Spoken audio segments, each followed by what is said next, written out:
Welcome, and my name is Gorgon GT.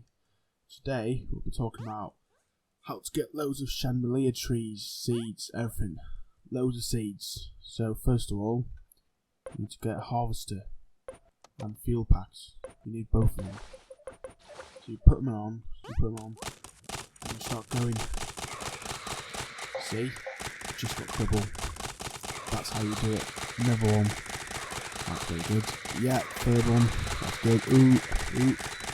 That's good. Come on. Yes, that's good.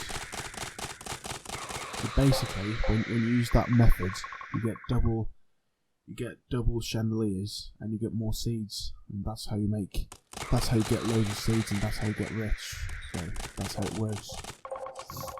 So that's the reason I have Station Worlds. I've got like 800 stations, and that's how I do it. So that's about it.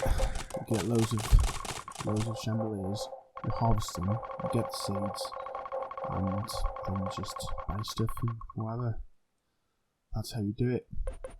Right, thank you for watching, and this is Gorgon GT.